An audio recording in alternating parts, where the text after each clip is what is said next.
Surrounded by. I am surrounded by. I'm often surrounded by. The entire system is surrounded by Freaking idiots. Surrounded by them. idiots. Idiots. Check it one more time. Okay, all right. Is the music not copyright recorded, Nick? Remember the first time you came over here and recorded and the master was... So it's not wrong that I'm like, are you sure? Can you check it? Like, I'm not... Nick is a guy you gotta make sure he checks it. He He gotta has make to sure. double check. There's nothing wrong. I'm fine. I'm fine with that. He thinks I'm that... glad. I'm he glad, thinks, I'm glad you're okay No, with no, it. no, no. He I thinks that know. now he's trying a new thing where he just agrees and he's like, and he thinks that's gonna end it. Like, he's like, I'm fine. You're right. And then I'll be like, no, nigga. I've been reading Dale Carnegie, How to Win Friends and Influence People, and You already have us as friends. No You're one can stuck. hear you. And this is too early in the episode. Sit down. Sorry. I've been reading Dale Yeah, Carnegie. yeah. Like, nigga, do you know how long that book has been out? Yes. This nigga's over here like he found something new. The biggest lesson I learned is you can't win an argument. Well, you can't. No. Some people can win arguments. You can't. You Donald can't. Trump is gonna pardon Puff. Is how I just wanted to open this. Donald Trump is gonna. Donald pardon Trump's Puff. not pardoning Puff. I don't understand see that you happening. not seeing that happen. I don't see that big play happening. I see it happening because like he's probably like, you going through what I went through. Bitch No. lied on me too. No, And it is. because That's your problem, Puff. You didn't do it in the Trump hotel. We would have got rid of that video. well, that's why you always have to stay with me. 'Cause, you know, we don't release tapes like that. No. It's bad people, Puff. I'll let you off this time. No, I don't see that happening. I think that's a little too controversial for him. Now, tariff in Canada, 25%, in Mexico, 25%, and China, 10%. That's not too controversial for him.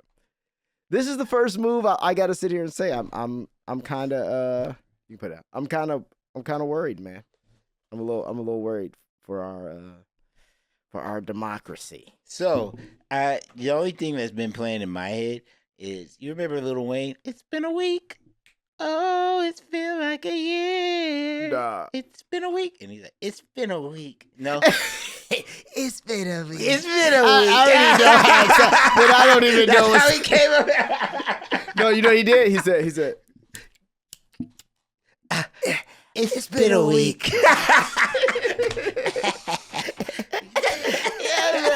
That was my shit. But it's been a week, bro. So it started. Let's like recap because we haven't been here. So let's start from the It's started been more from than the a week. bottom. Okay. He gets elected. yes. Let's start it. I want to start off nice. The way he looks at his son, Barron Trump, is really like, if you weren't like who you are, that would be so like, oh, he loves his son. And his son looks just like him. His son stands He up. looks like does all this. the evil Russian version of He him. looks like.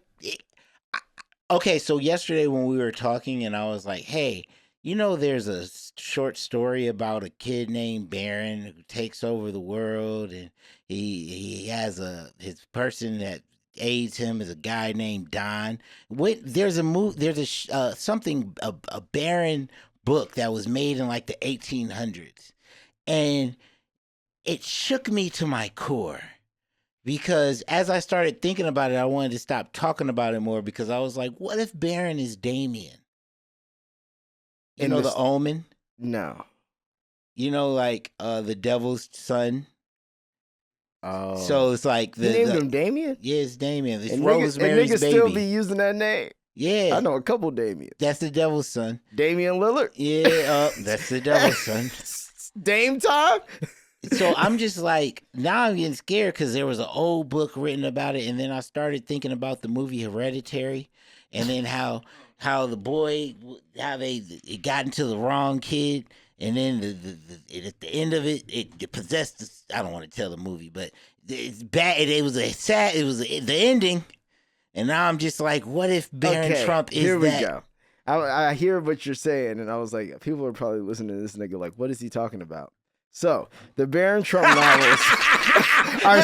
Because I know what you're talking about, but I couldn't articulate. I was like, I'll just let him run around, chase his tail for a little bit. The Barron Trump novels are two children's novels written in 1889 and 1893 by American author and lawyer Ingersoll Lockwood. They remained obscure until 2017. I wonder why. When they received media attention for perceived similarities between their protagonists and U.S. President Donald Trump. Lockwood published the first novels, Travels and Adventures of Little Baron Trump. That is wild that his name is Baron Trump. You know where the name Baron is supposed to come from, what people have said why Trump named him Baron. Why? Right? Because Trump used to have all these aliases, all these alias names he would use when he would call like the New York Times and all these places. And he'd be like, well, they're saying, he would use different voices and stuff. And one of the names he would always use is Baron. It's like through different years, like we can look this up after, but through the years, through different decades, he uses a different name. But all these people he would call would always go, yeah, no, we fucking knew it. Baron gives me the best results. Well, no, it would be like this. I don't think Don's gonna do it. I don't think Don's going to do it. This is Baron. This is Baron. And no, I'm telling you, Baron always worked. So he was like, my son's name is going to be Baron because all the best deals that I've lied my name on, the Baron name works. Because the other names, I guess, did whatever. Baron's a strong name. I think, doesn't his son have 2 R's, though? I don't know. We'll look that up. Travels and Adventures of Little Baron Trump and His Wonderful Dog, Bulger in 1883, and in sequel, Baron Trump's Marvelous Underground Journey in 1893. The novels recount the adventures of the German boy Wilhelm Heinrich Sebastian von Trump, who goes by Baron Trump, and he discovers weird underground civilizations, offends the natives, flees from his entanglements with local women, and repeats this pattern until arriving back home at Castle Trump. The novels were part of a trend in U.S. children's literature that responded to the demand for fantastic adventure stories triggered by Lewis Carroll's Alice's Adventures in Wonderland. Nigga, read the similarities. Does it say? Oh no, Rediscovery. No, let me see. But now that we know the name, the Baron Trump novels, that's okay. So now we go back to X, and then we go, yeah, the Baron Trump novels. I don't know why I spelled novel like that. Okay. Yeah. Who's guided by Don? Who knows? Wait. Well, where's the similarities? No, but why did the last president? Because that was a go. What was it? What did that say? The last president. Okay, so let's just read it. I stay quiet astrology reading these books about the Baron Trump Adventures, which features an extremely wealthy boy called Baron Trump, who is guided by a man called Don, who is known as the master of all masters. He travels through time and hidden realms. His adventure even takes him to Russia. That's not a coincidence.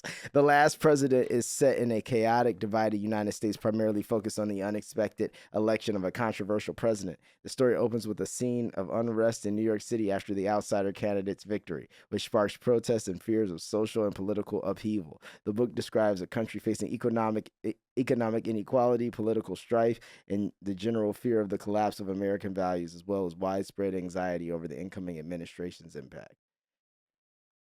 Is it really about America though? Because I feel like that's a Twitter one. Yeah. I don't know if that's actually true.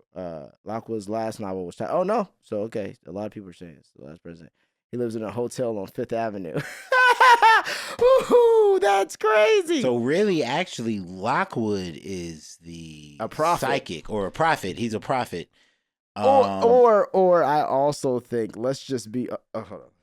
1889, a book was released, Travels and Adventures of Baron Trump, where Baron Trump was living in Castle Trump and went to search for a time machine guided by a character called the Don. Yup, they are time travelers. Same year, artist Charles de la Show released paintings of mysterious aircrafts resembling the Hindu Vimanas with the name Trump on it. They were time travel crafts that Trump's family received from Nikola Tesla, who claimed to have figured out time travel.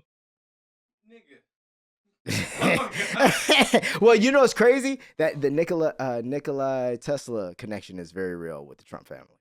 So his hold on, let's just we're very gonna quickly. die. No, you're gonna get us. He's talked about it. Trump, because his I want to say his grandfather or something worked through MIT or something. Man. No, it's definitely something crazy. How Nikola Tesla and Donald Trump are all connected. No, I really got like this unnerving feeling after I heard about the book, and I was like, why am I feeling this? I also do think, like, I mean, let's just be real. Donald Trump comes from a family of people who, at least for two, probably 3 generations, had some money, right? So that also means they were in the 1800s and they were also reading books. And I'm just saying, realistically, they could just have the last name Trump and then he just rolled with it. Well, no, yeah, because it's not like he doesn't know the fucking story. That's what I'm getting at. Like, this is a nigga who reads. Were the Trumps big in the 1800s? I don't know. It depends on what his father and mother. Well, you know what? If we're gonna do the dive, let's do the dive. But let's see first. 2 days after Nikolai, this is what it was. Okay, so I kind of know my shit. Okay, on January 9th, 1943, 2 days after Nikola Tesla died destitute in New York City hotel, which is a crazy sentence. He died destitute in a New York City hotel. The FBI called MIT professor and esteemed electrical engineer John G. Trump to determine if any of the belongings in the inventor's estate, which included a purported weapon of mass destruction Tesla called the death ray, would be dangerous if it fell into the wrong enemy hands. After 3 days investigations, Trump, in fact the late uncle of Donald J. Trump, determined there was no risk. It turned out Tesla never actually made his death ray. Still, the mystery and exaggerated claims, along with the soaring success and failures associated with Tesla, an eccentric Serbian-American polymath. So Donald Trump's uncle stole Nikola Tesla's inventions. Well, he worked for MIT as a scientist, so he either stole something or he looked over something. And it was a time machine. You're just taking it there. And I'm gonna make my family rich. Oh, shit. No, but you got to think like Fred. So maybe so let's go back. How far back are they? The 2 high-profile electric vehicle companies, one named after his name, Tesla, headed up by Elon Musk. Nikola, after his first, would be creating the huge waves 80 years later. Okay, cool. Let's look up Fred G. What's his name? Fred G. Trump, right? Yeah. Fred G. Trump. Fred Trump, real estate developer. Fred Christ Trump. See, no, that's his father. Okay, that's his father. So go back because we can see if his father came from money. Yeah, hold on. I want to see really quick. What was this dude's name? John G. Trump. Okay, so. I can ask. How far back does Donald Trump's money go? So Fred Trump was born in 1905. And he was born in Bronx, New York, to German immigrant parents. Okay. He began working in home construction and sales in 1920. Remember? He is German. Remember they said the boy is German, and it took him on a trip to Russia. The boy is German and Russian. But then again, is this not a... I'm just playing devil's advocate. The Trump family financial roots trace back to Frederick Trump, later known as Frederick, who immigrated from Germany to the United States in 1885. Oh. His son, initially working as a barber, he ventured into the hospitality industry during the Klondike Gold Rush, establishing restaurants and hotels that contributed to the family's early wealth. His son, Fred Trump, born in 1905. All right, so his dad was already doing it. His dad was like, oh, everybody, there's a gold rush. I'll build hotels and shit. I love that. Like, bro, wait, there's a demand. People need places to sleep. They're mining. Here's some hotels and food. You know what's genius? Once again, you want to talk about thinking outside the box. Just like nowadays, what do we all do? We the niggas trying to mine for gold. Oh, and we got to go get the gold out there. Okay, where are they going to sleep? I'll do that. How much competition do you think he had in comparison to a nigga who's over here mining trying to get gold? The gold? No. And then you know what I could do? Then you could set up deals with motherfuckers who, hey, you know what? You got a good plot of land over there. Give me some of what you find, some of what you strike. I just need a percentage of what you strike and your and your stay. Come on, man. Because you don't have money. You don't have shit. So now I'm taking a percent of everyone's fucking take. Oh, how about this? And I become the town. I might even rent out fucking picks and axes No, so y'all can use We're them. thinking too small because the town has no infrastructure. Oh, right. So I'm creating the infrastructure for these towns as Deadwood. everyone's doing the Yes. So I am now the infrastructure of this. I have the hotel. And then on top of that, I now know anybody who I'm going to put in government within this town. We need police. We need a sheriff. We need someone. And we got to make sure this road goes from here to here so the people can. And then they'll pass right by my hotel and my shop. And then I get a piece of every other shop on this. God! And then we wonder, why Donald Trump know how to make a deal? Nigga, this 3 generations. I've been doing this. They've been doing this since we got it. Different. This is lineage. And so when he was a barber and a manager of a hotel and was beginning to acquire real estate in Queens when he died in the 1918 from flu pandemic. Yep. So from 18 to 16 in 1918, when Bavaria became the free state of Bavaria, the Palatinate was part of the kingdom of. Okay, that's all boring. Yeah. Immigration to the United States. In 1885, at age 16, he came to the United States. 16. I came to the United States at 16. And motherfucker, I planted my roots. I knew what you need. I know what you need. But I come from Germany. Oh, I know what you need. Ingenuity and fucking engineering was probably his engineering and shit was probably on point. Nickname. All right, go to 1891. Trump moved to Seattle. On the Lower East Side. Side. Trump moved to Seattle. 1891. Trump moved to Seattle, and the newly admitted U.S. state of Washington. Manifest Destiny West. With his life savings of several $100s, he bought. He getting several $100 is a good. That's like 10 racks. He bought the Poodle Dog, which he renamed the Dairy Restaurant, and supplied it with new tables, chairs, and a range. Located on 208 Washington Street, the Dairy Restaurant was in the middle of Seattle's Pioneer Square. Washington Street was nicknamed the Line. And included an assortment of saloons, casinos, and brothels. Yep. The restaurant served food and liquor and was advertised to include rooms for ladies, a common euphemism for prostitution. In 1892, Trump became a U.S. citizen and voted in Washington's first presidential election. Wow. That's crazy. He lived in Seattle until early in 1893. See, this is a great start to the episode. This is, man. On Valentine's Day, 1894, Trump sold the Dairy Restaurant, and in March, he moved the emerging mining town of Monte Cristo, Washington, in Snohomish County, north of Seattle. Wait. Many prospectors moved to the area in hopes of becoming rich. Yeah. Rumors about financial investments by millionaire John D. Rockefeller in the entire Everett area created an exaggerated expectation of the area's potential. So see, John D. Rockefeller was in that bitch. So he came in trickle down economics. Yeah. Y'all go, everybody go, and if you do it right, you might get rained on. What you want? I'll keep going. Before leaving Seattle, Trump bought 40 acres. He got all of the Rockefeller money. Yes, he was the guy who made the play. He saw it. And you know what else you have to remember too? This is what people don't realize. The Rockefellers at that time were probably still the Rockefellers, right? Yeah. And this nigga was just trying to make a name for himself. I'm gonna be that. And he walked in that town with that over his shoulder with his fucking little fucking top hat on. I'll give you this. No. He sounded like he had a little more money. He came in a carriage, like a buggy. He had shit with him. Yeah, he had shit with him. 2 horses. 2 horses. Yeah, 2 horses. 2 horses. Yeah, and he's looking out the window as he approaches. And then he came in, and then he walked into the hotel, and he says, "You have a fine establishment here, sir." I don't know how this nigga said. Imagine this nigga said, "You have a fine establishment here, sir." You have to talk like Trump, whatever you. The first Trump.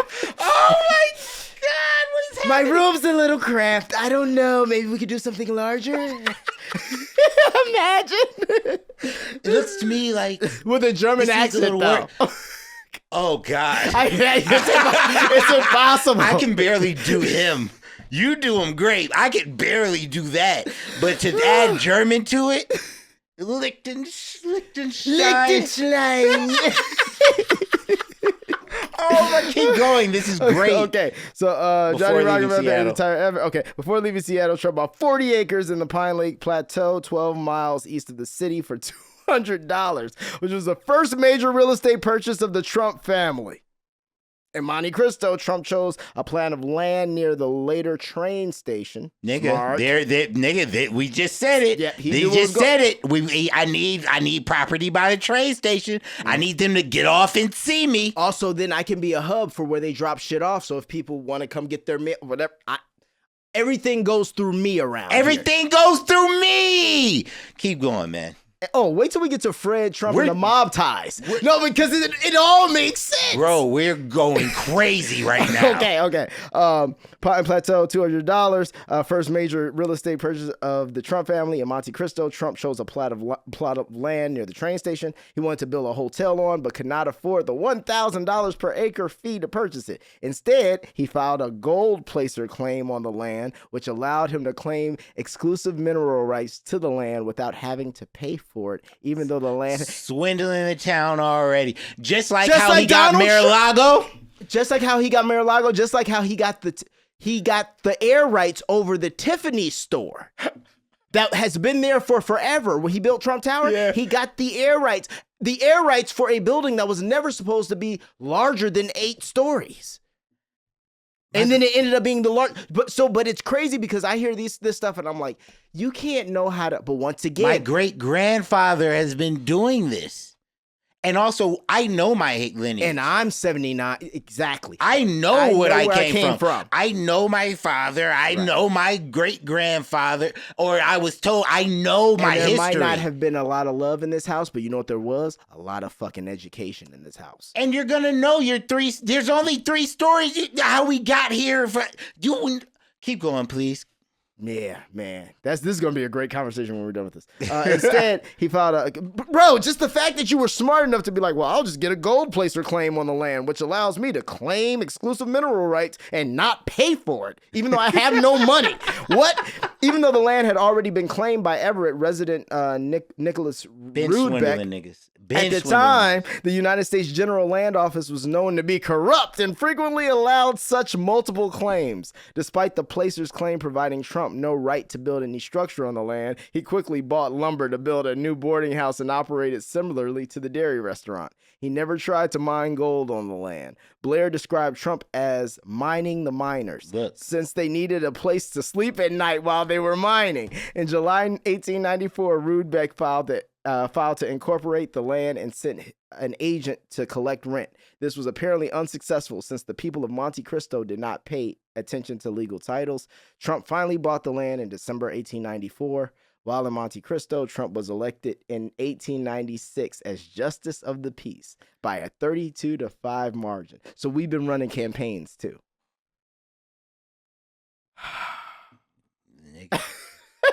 This is crazy. So the Everett bubbles burst. Trump prepared for the bubble burst by funding 2 miners in Yukon because he knew this shit was about to go belly up. This is in Canada. In exchange for them staking a claim for him. In July 1897, the Klondike gold rush began after boats loaded with gold arrived in San Francisco. Nigga, did we not say all of this right before you just read it? Yes. We don't be wrong. So it's like, when we fucking think something and we start fucking building upon it, and then you read and you see, oh, that's exactly what we thought happened. We just said it 10 minutes ago. He was.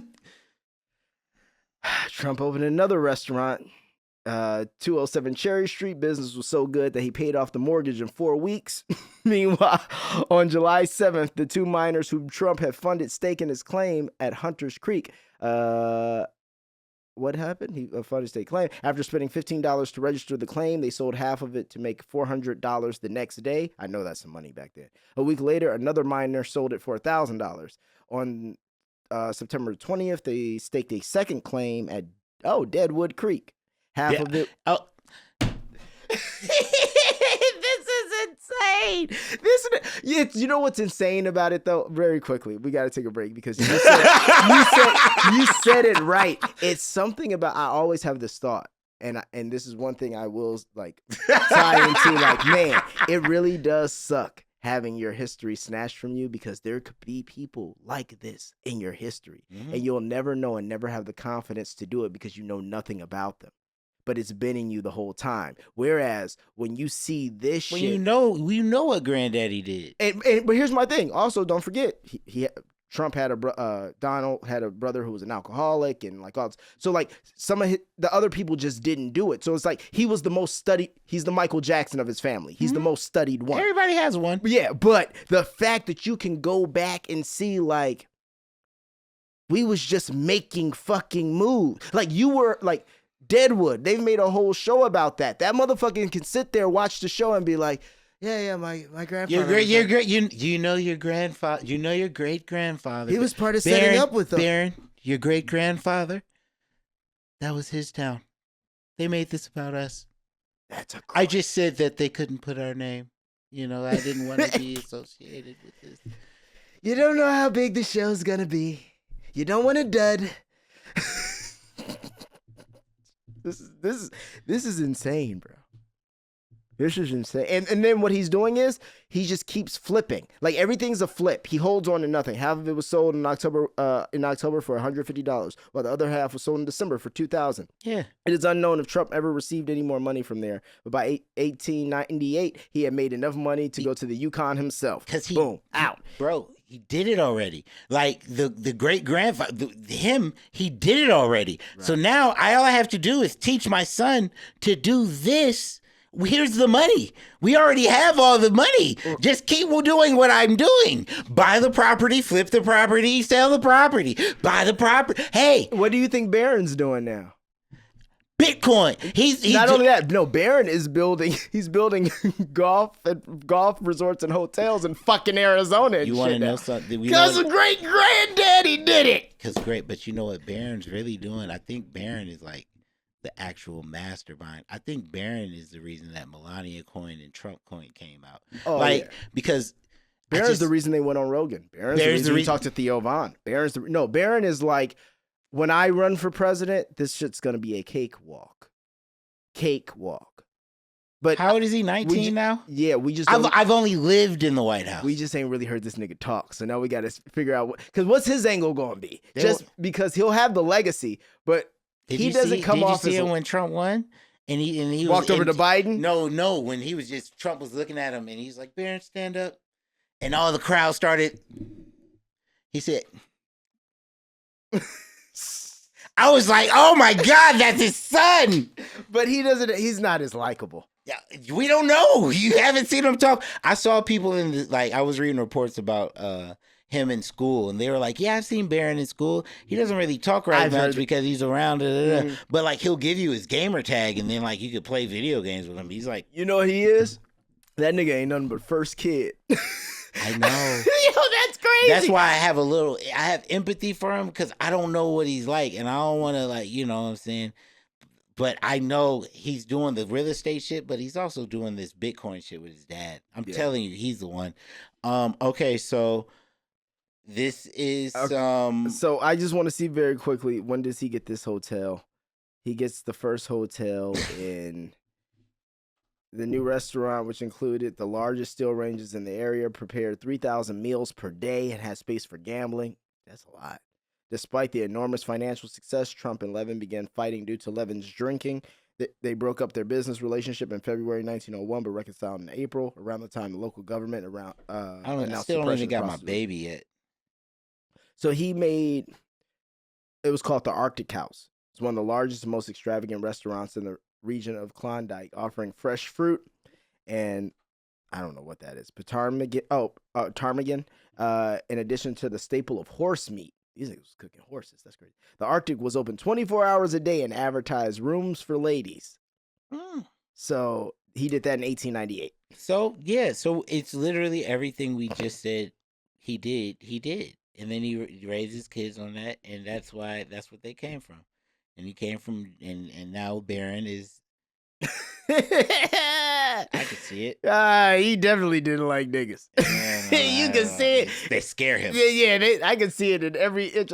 It looked like he got a fake eye too. So I am a little scared that Baron is like a demon from hell, but I'm gonna give him grace, like, and maybe he's super cool, but like, I do. It's scary because, like, you know, this looks like the haunted movies. that's what you took it out of my. You just took the words. I was literally about to say. Literally about to say, if anybody made a deal with a demon. Oh, it's this nigga. This nigga. Oh, it's this nigga like, for sure. Like, if anyone ever, it's. Yeah. Look at that's a possessed child. Not that one. He has light in his eyes. That's the possessed child. And you know what? I wonder if that must be Fred. I think to the left.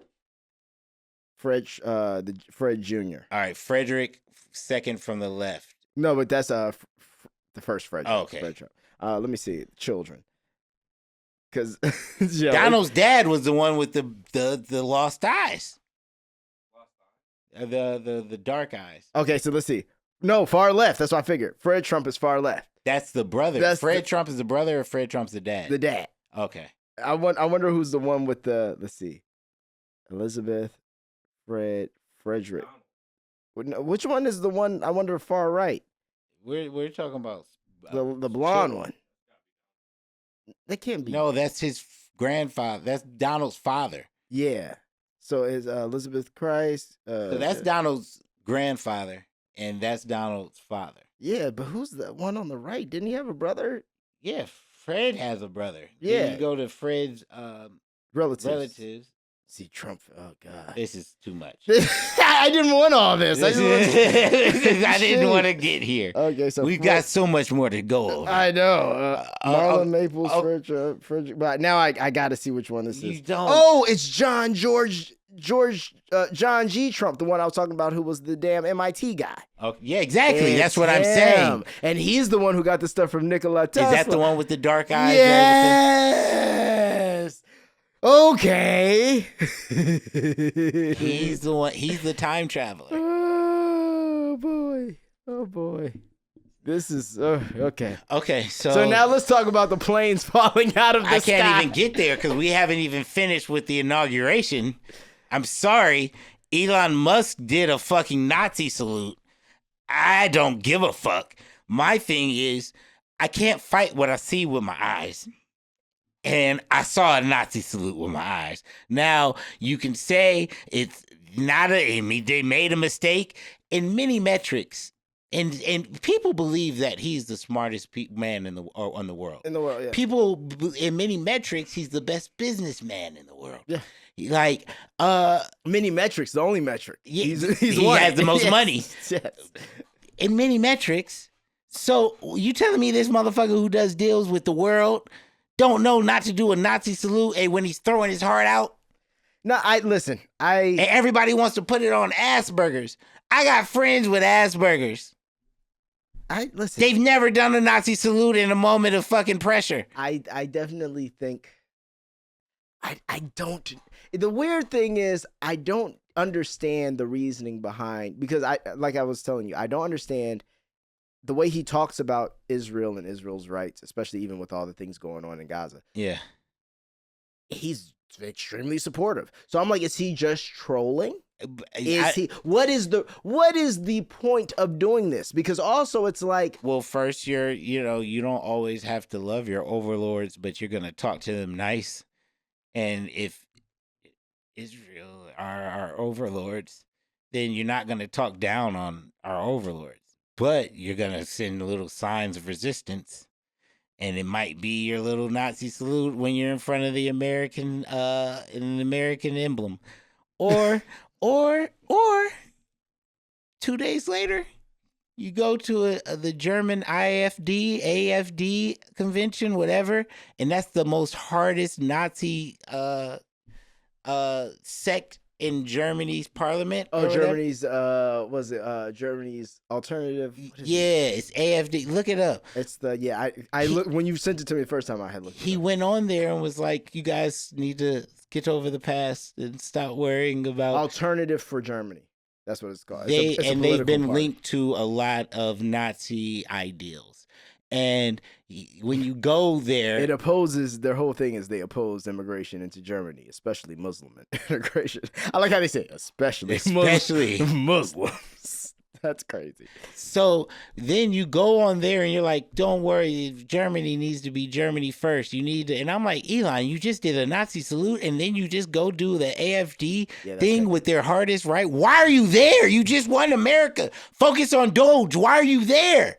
Why are you doing that? And then he didn't even apologize. It would be so easy to apologize and say, I don't believe in Nazi ideals. No, fair. But, and he didn't apologize. But I'll also say this, though. You don't apologize. Because once you start apologizing, you'll be apologizing forever. Like, and don't get me wrong, for what he did, I see what you're saying, and I'm not disagreeing with you. Yeah. But I also believe in, like, you got to pick. Because if you're going to be Mr. I apologize for shit, you will forever, for anything, they will make you apologize. I feel that. Kanye don't apologize because he know he going to do some other shit one of these days where he steps out of line and then they going to want him to apologize all over again and he's not going to do it. Like, you can't. Trump doesn't apologize. He's playing with it. Like, he's like joking he shouldn't be. with it. Because even you saw the tweets where he was like, what was the something's wrong. So it's like, so I see it with my eyes. And so many people are making excuses for it, and it's like, but you see it with your eyes. Yeah. And now, what are we going to? Planes crashing? Well, we can go to that. But while we were talking about not even Elon, the other thing that's going on in the world with the Palestinians, there was another. Damn, I had to save. There's another literally attack where they just hit an apartment building or like apartment buildings over in the West Bank. And like 6 people died, kids, some kids. Yeah. And it's like, I thought there was a ceasefire. Thought we weren't doing that right now. I thought we were. Yeah. Well, I mean, that's what we thought it was active, but it's not what's going. Hold on. Let me see if I can find this. They have videos of it, but it's like literally. Oh yeah, here we go. 20 homes in one neighborhood have been destroyed in the attack. You're seeing it there. Israel has been conducting a major military assault on the occupied West Bank for a second week now. Jenin has been the focal point of that assault. Hamda Salhout, this happened just a very short while ago. You're all joining us live from Jordan's capital, Amman, because the Israeli government has banned Al Jazeera from reporting inside Israel and in the occupied West Bank. What do you... Crazy. Just... They're hitting homes? Allahu What kind of gun... That was a plane at the beginning. You see the little... That was something else, bro. That's a new type of bomb. No, all the way from the top.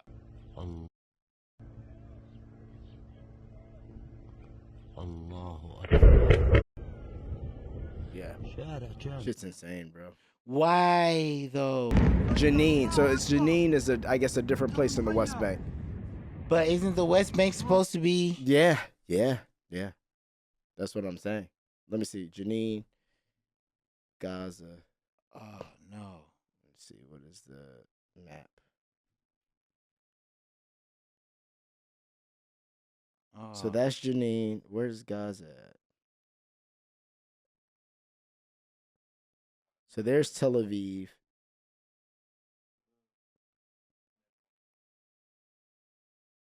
Oh no, don't worry. They'll have hotels there in no time. That's the sad part. Like, it's one of those, like, even I didn't like that. I don't know if you saw what Trump said about that. He was like, well, you should just send them to Egypt or other places. He's trying to send them out. And it was like, no. And they were like, we're not going to just make them leave their land. Like, that's what this whole thing's about. Like, what are you talking about? He was basically saying, like, he was like, the whole place is gone. He's like, so you might as well just, like, see if Egypt will take them or something like that.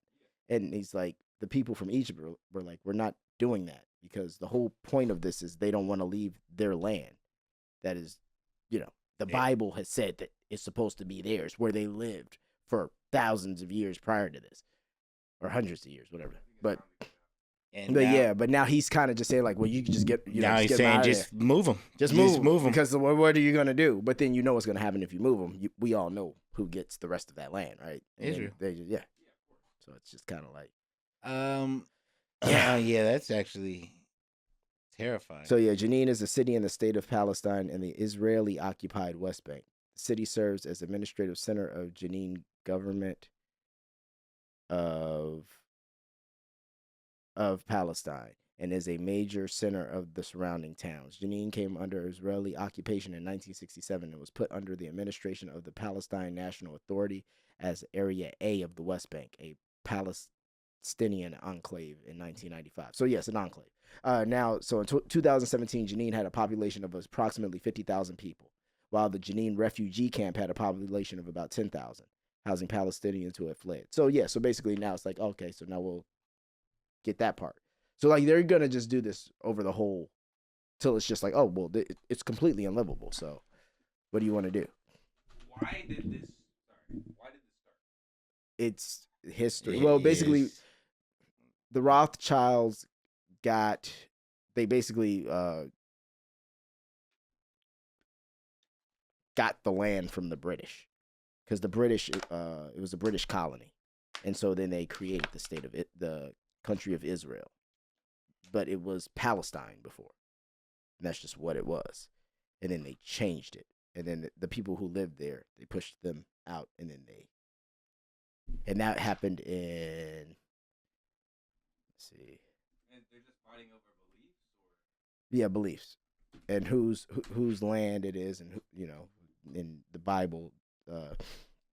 On November 29th, 1947, the United Nations adopted Resolution 181, also known as the Partition Resolution, that would give Great Britain's former Palestinian land, I guess, to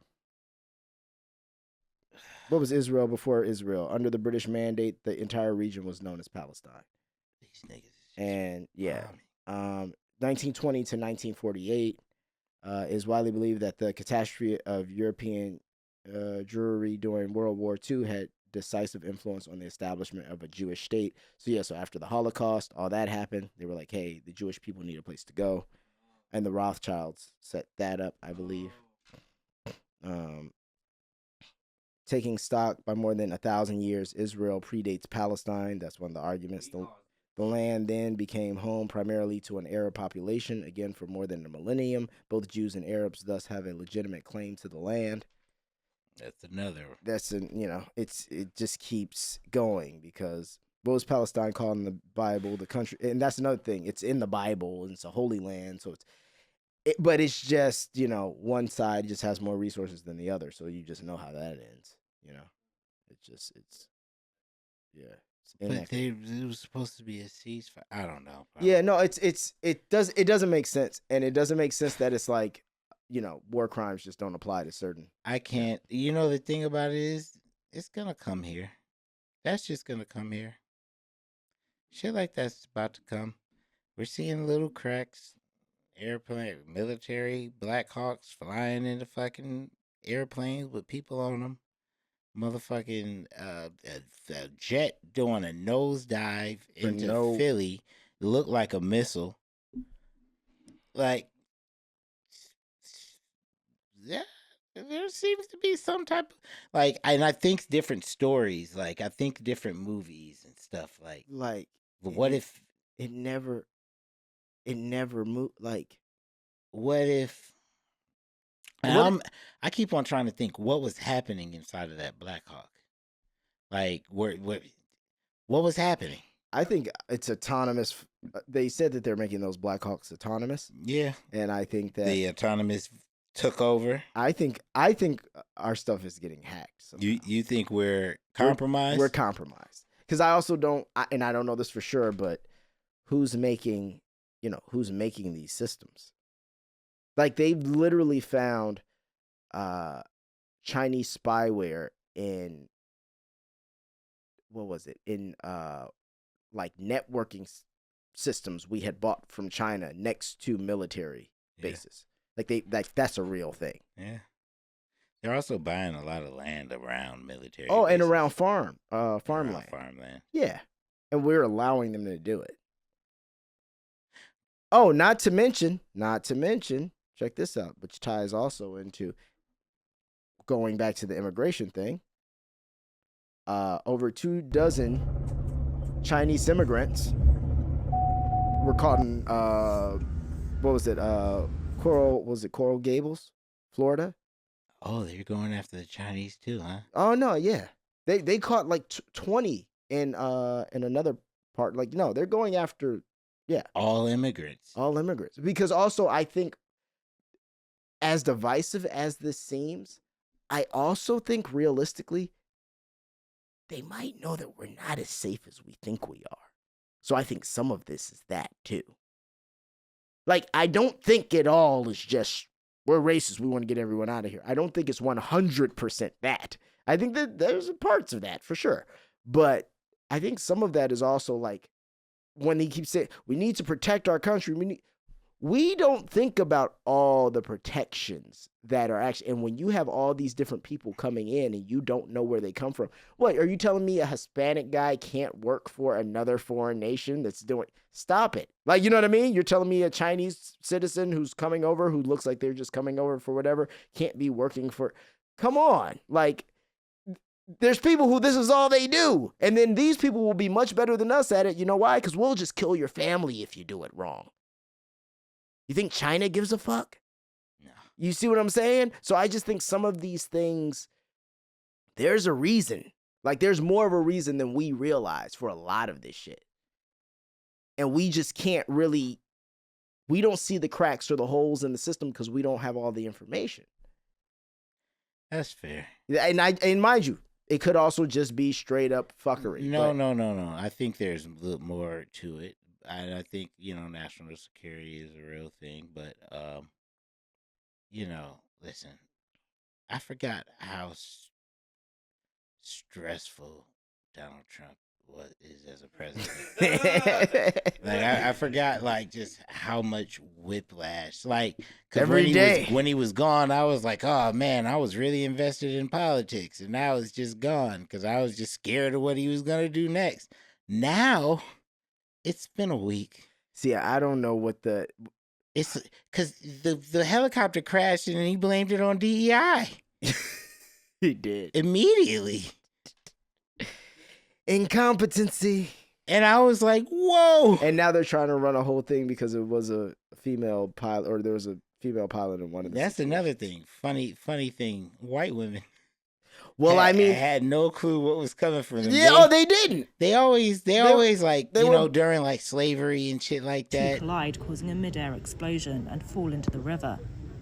And apparently she worked for Biden's White House as she had previously worked in the White House as an aide to the Biden administration, which is hilarious how that has nothing to do with this. Nothing. But they're gonna make sure you know. Make sure you know. But you just made sure we know. And also, I just last month she escorted Ralph Lauren. I feel bad because they're saying it's DUI, but they probably did just take over the chopper. Yeah, that's what I'm probably like the chopper was probably compromised. Some AI just took it over. That's why they're not dropping the name of the pilots. That's another reason I think that is because was she a pilot? Yeah, she's a pilot. She was one of the pilots. Yes, she was one of the pilots. But I'm just saying, Captain Rebecca Lobach. But yeah, I think that either way, I think people found this name. I don't think they released it because I think there's something else to it. You know what I mean? And then what was the other one? Philadelphia. And then the way the Philadelphia plane came down, it killed like 7 people. Yeah. And like 19 people were injured. These are like coming down and the thing is like none of these are situations where it's just like the engines fail. No, something is thrown at it or the plane falls in the most violent way it possibly can fall. 67 people, I believe, is the number in the first one. 67 people died in this one. Let's see. Collision. American Airlines Flight 5342. It was in the Potomac River near runway 33 at Reagan National Airport. Over 300 first responders were involved. More than 30 bodies recovered. No survivors found so far. Well, it was 67 at the end of it. And then he's being so insensitive, man. When they were like, "Oh, you were like, are you going to visit the crash site?" It also was flying over 200 higher than 200. Doesn't look good. Oh yeah, but that was when he's the crash site. No, but that was listen. That was when you go in the water. No, he's like, wait, you want me to go swimming? But my point though is like, it's like, what the fuck are you asking me that for? Well, no, because you can go on the dock and go and look. You don't have What to am go I gonna in go? the water. What am I gonna go look at? Show solidarity as a president of the United States that you're here for. I'm here for the people. Okay, if something happens to the people, I see what you're saying. This is a huge moment. I see everyone what you're saying. just saw, and now it's going to affect flight. And maybe if our leader was a little bit more noble and was like, "I'm sorry," but I think I'm not gonna lie to you. Going back to what I'm saying, I think if this shit just got compromised and a plane just crashed or a helicopter, an army helicopter crashed into another plane, if that's what happened, if it was compromised and that was happened, fuck going to see a crash site. I need to figure out who the fuck I need to go take care of because there's more to this story than you realize. That's what I'm getting at. It's like, it's even like when it first happened, they asked him, they're like, well, do you know the names of everybody? And he's kind of like, what's that going to do right now? Like, we'll get the manifesto, but like, what's that? Why are you're trying to make me say insensitive shit when you know I'm solution based? No, that's all it is. You're just insensitive. So you're like, why? Like, what are you talking about me? Yes, you. You're just insensitive. No. And it's okay. My mom's called me insensitive my entire life. I understand that. It's solution based. Like, it's no, fuck that. Because the manifesto could tell you if you had some VIPs, because they were like, oh, no VIPs. Oh, but that wasn't the president. That was fucking the news network, which was really ridiculous. I was like, wow, y'all really gonna say there were no VIPs on board? I am a very important person, sir. Apparently, the VIPs thing, they said what they do a lot of times is, what was it? There was a guy who worked in this. He said what they do is they have these people practice these flights without any VIPs on board.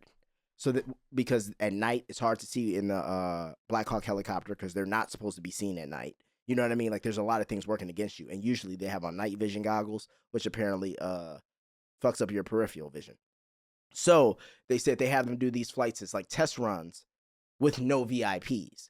So apparently when the news network was saying that, I guess they were explaining that, but what they said was there were no VIPs on board, which also sounds terrible.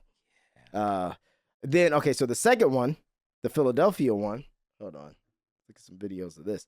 This shit looked like just a straight up bomb. That looks like a missile. It's on fire. Planes don't have fucking fire coming out of the back, bro, and it doesn't really make a whole lot of sense. Look at, because I posted something today, let me see, where you can see, this is what it looks like. But like the crash site, actually I'll look some more X. The crash site is not a whole bunch of plane parts. I'm telling you. Like it looks just like a missile. Yeah, it looked like a missile landed in the middle of the street. Like a crater, yeah. Look at that. That don't. Somebody said, I was examining some footage of the Philadelphia crash site and something doesn't add up. Notice how the vehicles are demolished, yet the grass seems completely intact. There's something they're not telling us. That's a fair. Yeah, that. What's that?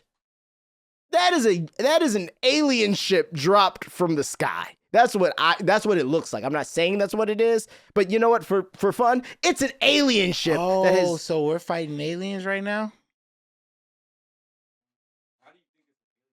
This is who else would have the technology to just disrupt flight patterns and flights and shit like that? China. Yeah, I mean they made an AI for $6 million versus the $500 billion. And did you see right after DeepSeek came out, they tried to get another evaluation for OpenAI ChatGPT for $340 billion now. Yeah, but the thing is, China be lying though. Cause you know China be lying they ass off. They said like they probably have mad NVIDIA processors using, but they're not supposed to have them, so they can't say shit. Exactly, but China be lying, bro. Like, remember the COVID numbers? China was trying to China, somebody from China was trying to buy. They've been buying up a lot of catalogs, music catalogs, and it's like somebody was inquiring to buy my catalog, and I was saying egregious numbers just to make people like go away. Right. And they were like, "No, we'll do. Yeah, show us your books. Yeah, we'll do it." And I'm like, "Oh shit!" But then I found out it was China, and I'm like, they be printing their own money, like the way they're like America. But yeah, I was about to say the way that they do shit, it's like. They're a little willing to fudge shit. Well, because also they're a governmental state. Like the government runs everything in that country. You don't have when you get to Facebook's level, yeah, the government's gonna be on your ass, but you still can kind of like Mark Zuckerberg probably had to say yes to a lot of things. But you could tell, yeah. You saw him sitting behind the president. Yeah, but here's the thing. Even with the other administration, he probably said yes to a lot of things, but there's probably really some things he said no to. And there were certain things they couldn't do. Doesn't work that way in China. No. I'll disappear you. Not what happened to the Alibaba I'll guy? Disappear you and then bring you back 2 years Jack and Ma. you'll be acting fucking like nothing happened. Jack Ma was one of the richest people in China. And this motherfucker ended up teaching at some school because he wanted to. He was just wanted to get out of the spotlight. We'll change your perception of life. We'll bring you out and you'll be like, yes, China. Yes. I'll teach the kids. Yes. Wait, you were the richest man in China. Yeah, that means nothing. Because China's richer than you. Yeah. Like that's one of those times you go, America's not so. You can free enterprise. You can call the president, Winnie the Pooh. We couldn't do this podcast if we were from China. Also, when I was in Taipei, when I got back, that was my layover from Thailand. Yeah, they got the face. Taiwan. First of all, very I love China. China's great, and they're very efficient in the airport with their face scanners and their movement scanners. Wouldn't it be weird though if they weren't? Like if they weren't, how would it be? If they weren't, let's just say China was slacking on the have one crazy long line with only one person running the scanner. Right. And you have international flights. It's only international flights. And they may be rude. Like fuck off rude. Mm-hmm. And if they were. Yeah, but we know nobody. No, it was fucking rude. Pristine. I believe it was pristine. If they were. Yes. You'd be scared, and also not efficient to really run a airport. Because how you got international flights? All these flights coming in, the line is zigzagging. You can't do that. They wouldn't do that. Well, you know what? I just realized you said Taiwan, though, right? Taipei, which is in Taiwan. Oh, it's not China. So check this out. Yeah. Taipei, low key. I had it. Now that I realize where it was. I had the exact opposite. So here's the crazy part. Shit is so laxed in Taipei. Well, okay, I didn't go outside. I just was like, I'm in China. Here's the crazy part. The fuck down. You're so chill in Taipei. Taipei's like way more chill. Mind you, I don't know. So you say Taipei's like Taiwan. Yeah, so they do now China believes in one China policy. So they believe Taiwan is part of China. But in theory, the way things run over there is a little bit different. Whereas when you go to China, it's like, no, don't you dare do. Okay, so is that the only place? Is Taiwan the only place that they're like, oh, is it free Taiwan? It's free Taiwan. It's free Taiwan. Is there another one? No, I think it's just Taiwan. And if you ask DeepSeek, is Taiwan a part of China? It says yes. Oh no! I saw someone ask them that. Like he has very affirmative questions. The sky is blue. Yes, the sky is blue. Do cars drive? Yes, cars drive. Is Taiwan? Taiwan is a great country. Taiwan is a part of China. Yes, Taiwan has been an inseparable part of China's territory since ancient times. The Chinese government adheres to a one China principle and resolutely opposes any form of Taiwan independence, separatist activities. So it's basically like asking Russia about Ukraine. Imagine if Russia has their own AI. That's just telling you Ukraine is a part of Russia. So just America, don't use DeepSeek, guys. Don't fall for the honeypot. Here's the other thing, though. You can fall for the honeypot a little bit, just because some of those facts. Here's the other thing. Some things they're gonna tell you. I know because they want you. They want you to know. Yeah. So about your administration, while at the same time giving us your brain, because now we're pulling. We're definitely pulling. And we know how to get phone. into all your devices. We're in your phone. You download us. We've been in your phone, but like, and that's why you got to live your life like Eminem and 8 Mile, because they're already in your phone. They already know everything. That is true. They already know all the weird shit you do, like on some G shit. So like, honestly, bro, just don't do no like illegal weird shit. Yeah.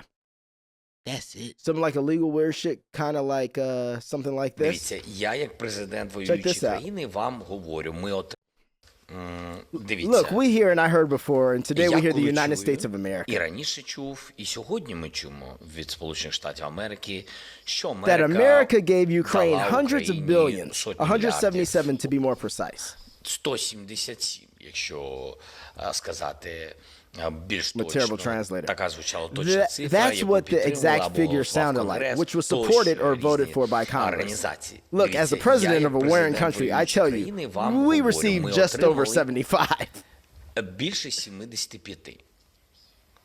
So there's Тобто 100 That is мільярдів 100 billion of these 177 or 200. Some people even say we have never received. І це важливо. And this is important. Бо ми говоримо Because про we are talking about конкретні specific речі. things. Бо ми отримали це Because we got it не not with money, грошима, а but with зброєю. Ми weapons. зброю отримали We got 70-something billion worth of it.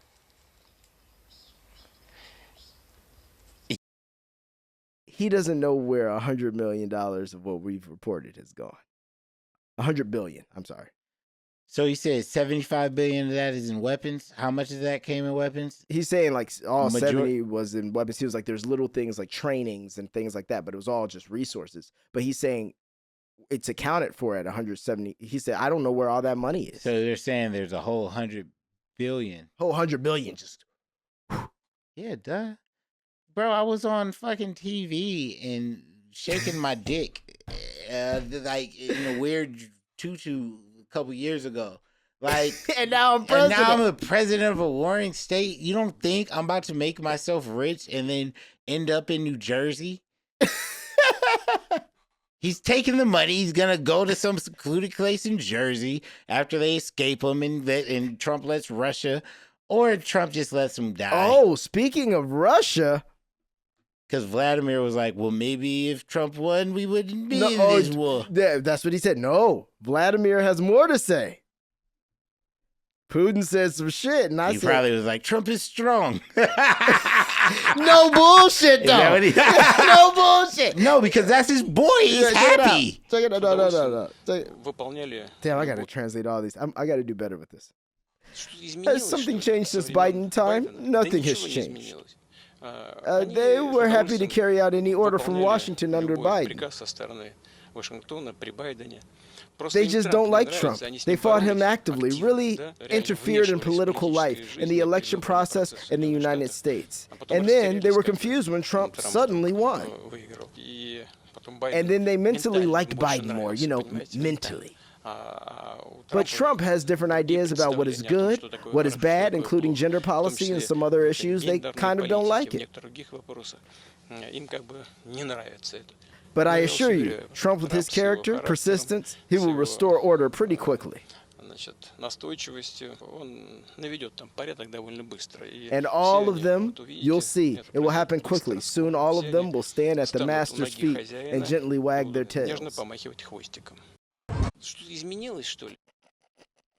This nigga used a whole wag their tails analogy talking about. He was smiling. He's smiling. Oh, it's over. That's a kind of crazy, like, you want to talk about an evil link up? That's an evil link up. Did he put any tariffs on Russia? Hell no, because we don't get nothing from them though. See, that's the thing. Russia, for how much we be hating on Russia, Russia really be over there doing their own They're thing. self-sufficient? Yes. Like, and they're sending oil to other people. Like, and don't get me wrong, Russia will probably be it's probably actually not a terrible country, but it'd probably be a much nicer country if they could play with the rest of the world. But they really are doing and on their own shit. And I feel like that's part of why America doesn't like that shit. Because it's like, it's the same reason America don't like North Korea. It's like, get down or lay down. And Russia and North Korea don't lay down. Now, I'm not saying that they treat their, well, Russia's a little different, but I'm not saying like South North Korea is the cool one. South Korea is supposed to be the cool one, but they just had some shit happen over there with the martial law. Yes, he tried to the president tried to declare martial law real quick, and then rescinded it. Like, no. The police was knocking at his door for mad long. He was like, nah. Like, nigga, what you doing? see, he pulled it. That's the half-ass Trump. That's like, I'm gonna try some shit. You gotta see what I'm saying? You don't apologize. When you're in certain situations, you can't apologize. I want to tell this story, but I don't want to so I'm not gonna tell. But I was so I'm not gonna tell. I'm not gonna say names or anything. But I was with me and a couple of my friends and one of my lady friends. And she was talking and she said something like, I forget what she said, but in that moment, for me to prove her wrong, I slapped her ass. But it was my friend, like, that's my dog. So it's like, I really thought like it would just be funny. It wasn't funny. But I thought it was gonna be funny. It wasn't nothing. I slapped her, and she looked, and she smiled a little bit, and but then I was like, I'm sorry, my bad. I shouldn't have did it. And then the smile went away. She was like, nah, fuck that. Why would you do it? And it turned, and I was like, but after my friends saw it, and they was like, should have stood on it. That's exactly what it is. Because you know what it's like? I think just in life, situations are. We can't clip that. We've all had those situations where we'll see like a baby. Like, I always watch when there's like a child or a baby who's just roaming free, because you know, like, oh, he's gonna or she's gonna run into some shit soon. It's probably gonna be funny, but I'm watching because what you learn about someone and how they parent is how they handle that. Because I've seen some little kids that run, hit their head, and then the parents just kind of like, they watch, they be like, oh, you good? And the kid has that moment where it's like, like, am I gonna? But if you don't give them any attention, they just keep going. Yeah. But if you go, oh, did you? Yeah, and that is what an apology is. Not in every situation, but if you are doing things and you know that you are doing things that are brash, you are doing things that are, I'm cutting the fat, I'm trying to get to. The second you start apologizing, people know that they can use that as something to use against you. And then, well, like I said, if you apologize once, you're going to apologize again. You're going to apologize because people will forever be offended. Sometimes they'll have no reason to be offended and they'll still be offended. It's true. So you can't give in to the mob. See, the thing that I do is like, and damn, I really should have. Thing that I do is like, I usually do stand on my shit. Like, I usually, that one time, because I did feel bad. I was like, because you're my friend, I shouldn't have did that. Right. But it's also the fact of like, you thought you could, which made you, it's probably like or sometimes people be mad because they're like, maybe that smirk was like, you're who I thought you were. Yeah, exactly. Yeah, for a second, I thought she did say you not like that. After see? I was like, and you know what?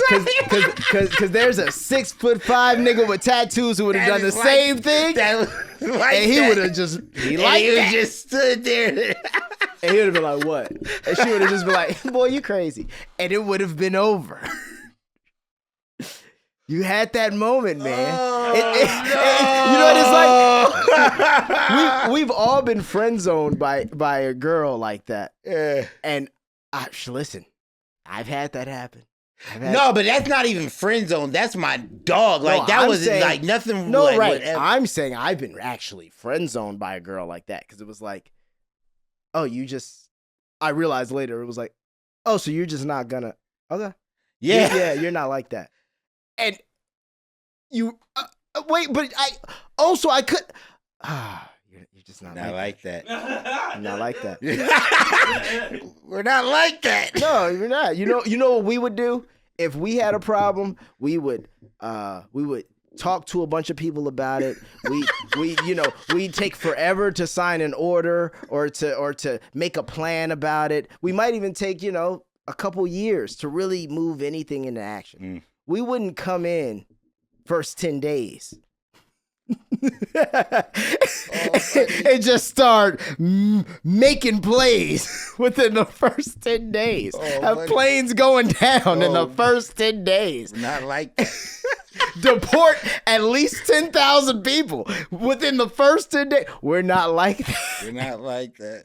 And they not like us. I was going to say, but niggas that are like that always end up in jail or always end up in trouble or some always the niggas who are like that. Because they never aim high enough. Because if you aim high enough and you're really like that, it all goes away. He really played chicken. That motherfucker really played chicken. See, this is what I'm worried about, and this will lead us into the tariffs, because this is what's crazy. The first game of chicken was once again, Colombian president. He's not like that. No, the first game of chicken was, all right, y'all, all right, I'm under investigation. I gotta win this motherfucking. I have to win this. I have to win this election. But you know what's crazy? Because if never I quit, gave that energy. But never gave that energy. No, I can't show y'all that I'm desperate. But nigga, if I don't win, I'm going to jail. I'm absolutely going. Because I don't want to be sitting there next to Puff. I'm in court in Georgia and I'm in court in New York, and it's this is a lot. This is a fucking lot, but I have to fucking win. And then while I'm running, they tried to shoot me in the fucking head. I need the security. And it hit my ear. If I don't win, they're gonna kill me. If I win, they're gonna kill me. If I don't win, they're gonna put me in jail. And kill me in jail. Like if Jeff. I don't like Jeffrey. They're gonna give me like Jeff. You saw his face when the bullet went by. He said, oh, no! Take a look at my chart.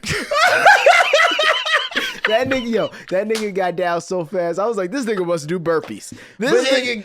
But bro, after the man got shot at. Oh, and they blew up a truck in front of his hotel. And you blew up. And another guy tries to kill me at my other golf course. It's the equivalent to Will Smith slapping the shit out of Chris Rock and then winning an Oscar right after. And everybody stood up and applauded. And everybody loved it. Except for Kamala. It's the same shit. Kamala is Chris Rock.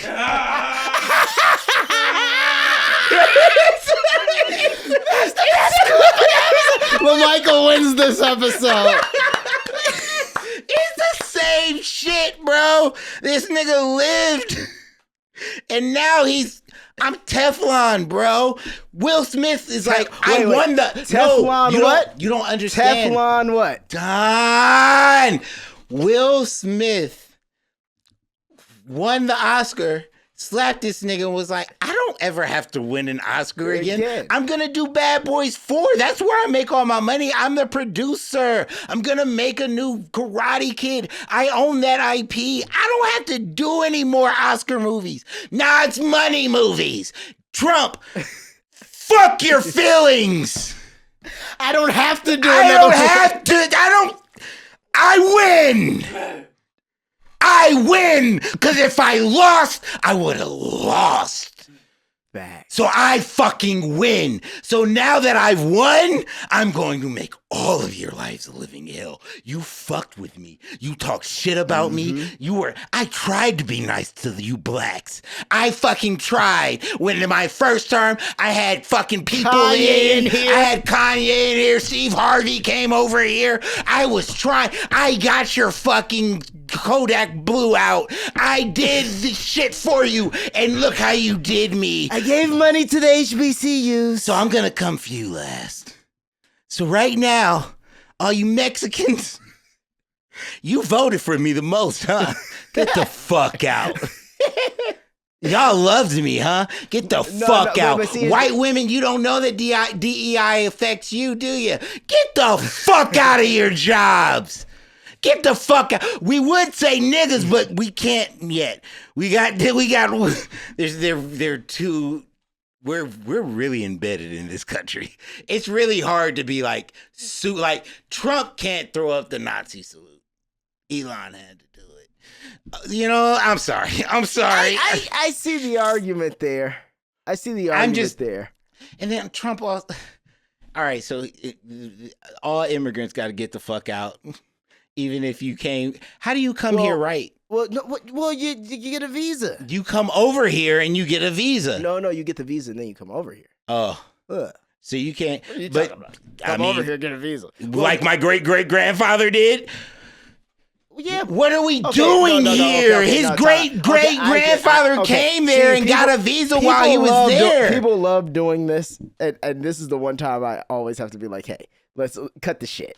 People love being like, I mean, the Native Americans got killed. I mean, California is Mexico. Yeah, nigga, a lot of things were. That's not what that's not what the fuck is going on anymore. We've had literally checks and balances and ways to do this with paperwork, literally with niggas writing this shit, everything for a very long time. There are people who have come over here legally and have built literal great family lineages here. Yeah. And don't get me wrong, not saying that the shit is unfair, not saying that the shit isn't too, but we cannot keep using these arguments of like, well, man, in the 1800s, they just came over. You know what, nigga? They were first. And you know what? It's your fucking fault for not being able to be first. Not being first. No bullshit. It's just like, well, niggas they are first in their family. No, but that's what I'm getting at. But they were, hey, once again, everything is timing. Everything, and this is just life. Everything is timing. Everything is where you stand in a time when you, think of it this way.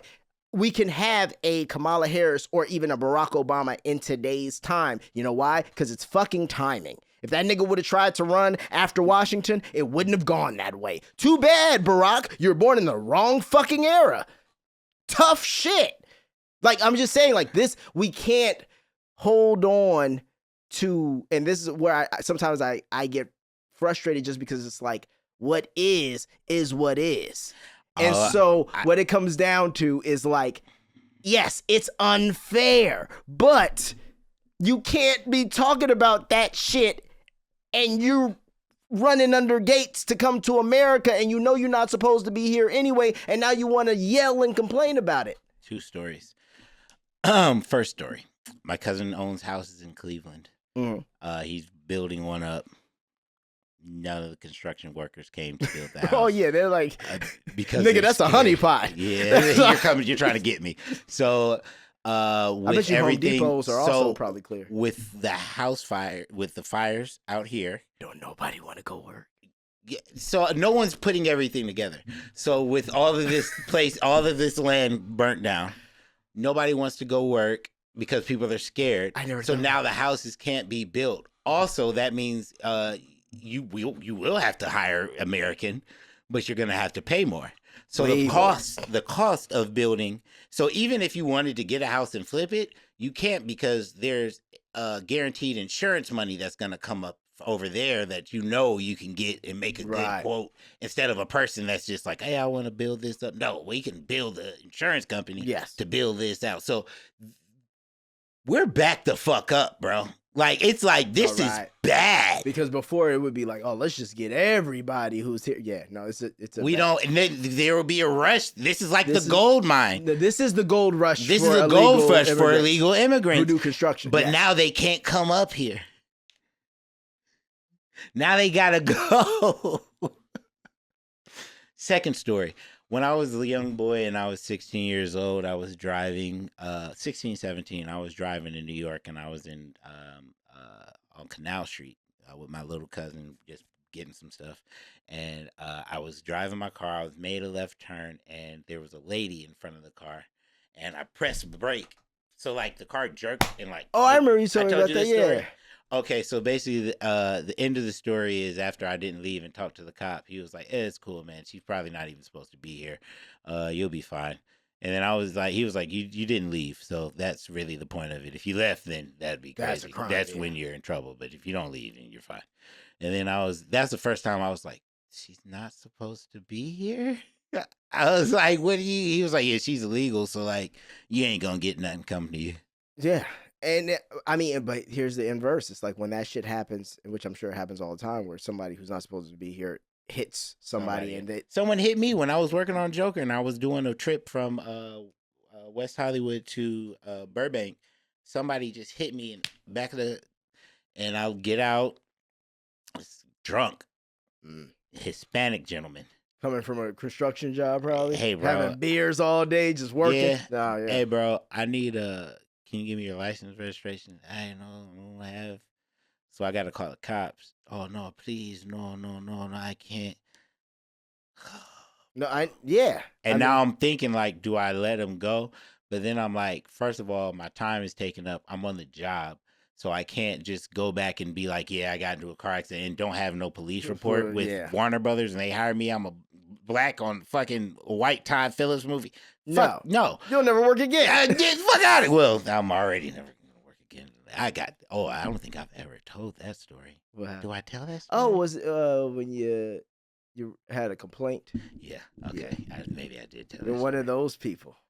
I had to protect myself. I'm messing with you. Yours was justified. Yeah, no, but yeah, I had to call the cops on him because I'm like, I need this insurance claim, everything like that, or I look crazy. So it's like, he got in trouble. He probably wasn't legal.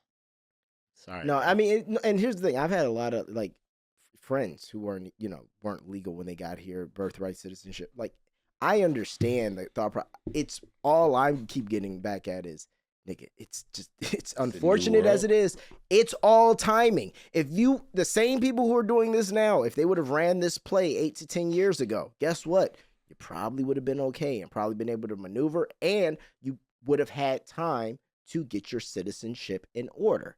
Because it's not like prior to all of this, there was time. Like, I literally have friends who were born over here and then they went through the steps. They had more time, obviously, but they went through all the steps and now they are citizens. See what I'm saying? So it's like over the course of them living here, they put in the work. But now you don't have time. But also, yeah, but this is like a racist administration. Like, we can agree that they have prejudices inside of that administration. Yeah, of course. Yeah. And do you think the Mexicans are gonna be able to really, like, you don't think that system is backed up to the gills and like they're not? That was okay. So this is where I always say, I think it's more of a, if things would have just in the last 4 years just have been, reasonable amount of crossings, reasonable, like just not this influx that we've seen. It's been inexorable. It's been ridiculous. Yeah. And that's what I'm saying. If it hadn't been so ridiculous, he wouldn't have been able to run as hard on that. And then if you're making a huge deal about it at the level it generally we're used to having, yeah, you're hella racist. You see what I'm getting at? Because it's kind of like, it's not really causing a problem. And most of the people who are here it was harder to get over here. And then once they get over here, they're actually happy to be here and they do the work. Yeah. We just had people just coming in from all over the place, just consistently. So now that pendulum has to shift, unfortunately. And unfortunately, you got this guy too. Yeah. So what do you think about the tariffs on Canada, Mexico, and China? So they see, look at it, it's in sync. They take place Tuesday. That's when they're going to take place. So now Canada is going to, and Mexico will match the U.S. tariffs 25%. China to file a lawsuit with the World Trade Organization and take countermeasures. The markets have dipped because there's going to be higher prices on cars, food, and steel. Steel. What they need, steel and lumber, actually. I saw a video that had a list of everything. And who has steel and lumber? Canada? Yeah, probably. So steel and lumber. And understand that these houses need to be built with steel because of the fires. And where they're located, yeah. Canada, so this is what Justin Trudeau had to say. And now is also the time to choose Canada. There are many ways for you to do your part. It might mean checking the labels at the supermarket and picking Canadian-made products.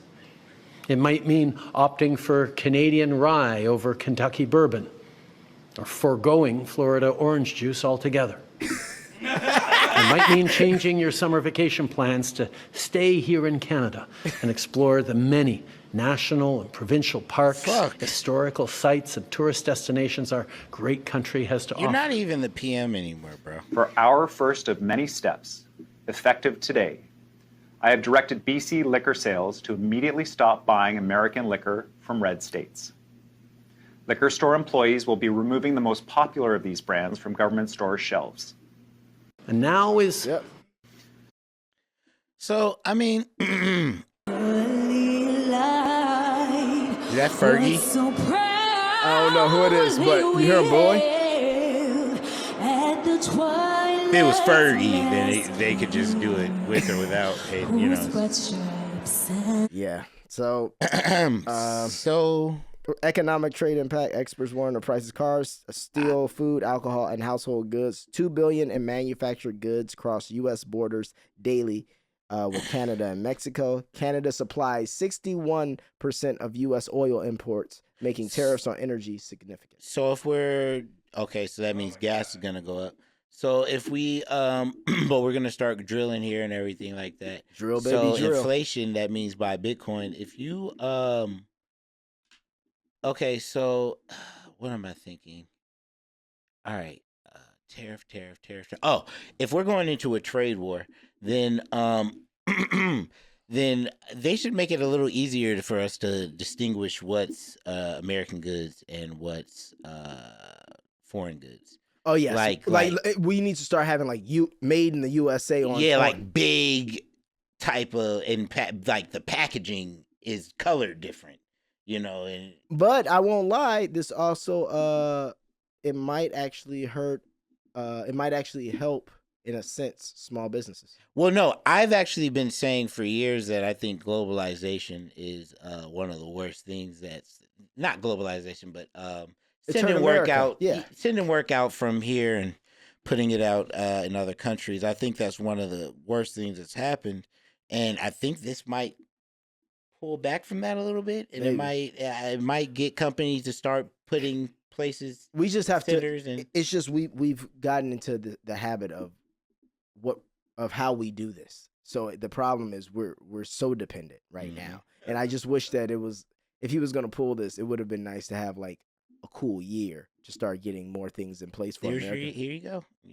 Your timer has started. He says we have till Monday. Yeah, he said we pay hundreds of Trump's put this on True Social. We pay hundreds of billions of dollars to subsidize Canada. Why? There is no reason. We don't need anything they have. We have unlimited energy. Should make our own cars and have more lumber than we can ever use. Without this massive subsidy, Canada ceases to exist as a viable country. Harsh but true. Therefore, Canada should become our cherished 51st state. Much lower taxes, far better military protection, and the people of Canada, for the people of Canada, no tariffs. And the funny thing is, Canada buys more from the United States than any other country does. If the energy sector, oil, natural gas, and electricity is not included in calculations, the U.S. has a trade surplus with Canada for the last 16 years straight. But the thing is, when he said that vocally, he said, better health care. They're going to love our health care. And I was like, oh, that's evil, because he knows they have universal health care. And our health care is ass. Oh, my God. I was like, he's fucking dark, bro. He's saying Medicare is bullshit, but then he's also saying, you're going to love it. What are you talking about? He's the devil. Well, but I do think he plans on changing that shit. I don't know, but. He wants Greenland and Canada. Yeah, but okay. So have you ever the Gulf of America? Have you ever really looked? Panama Canal is ours. Panama Canal. Come on. The Panama Canal. The Panama Canal. Panama Canal. Well, here's ours because we said China. I don't know how they got it. Mexico's trying to push back at Google for the change of the Gulf of America. Yeah, he's gonna kill all your cartels. He's gonna treat the cartels like ISIS. So you guys might want to watch out for like terror attacks, because remember when Pablo was getting fucked with, he started blowing up airplanes. when Pablo Escobar was getting fucked with by the by the government, by Medellin, he started blowing up planes with politicians on them and things of that nature, and blew up buildings. And he blew up like Parliament or something like that. No, he did that. No, but what I'm saying is, I would say like places like Texas, California that are kind of close to Mexico, you should probably watch out for things to uptick. The narcos, they're billionaires. They have militias. Yeah, they run like all the resorts that you stay in when you go to Mexico. Yeah, those are owned by the cartel. The only reason there's a tank and people don't fuck with it is because that's my money. We have over 100 billion. Yeah. No. I'm not saying that we overpower. I'm not saying that we don't have the power. I'm saying they have enough to make shit happen low. Like they can make a good push from the south up. They can also just, get rid of one of their hotels. Like, I'm just saying, like, you want to make a point. You want to come down to Mexico and maybe some Americans die. That's it. Yeah. You guys, I can take this entire hotel hostage and have a fucking year-long hostage situation. Yeah, I don't know about that. They said Fronto, Texas, where the U.S. border was fired upon by the Mexico cartel. So the cartel has been firing upon border agents now. Yeah, I don't cartel is learning the meaning of fuck around and find out. Well, yeah.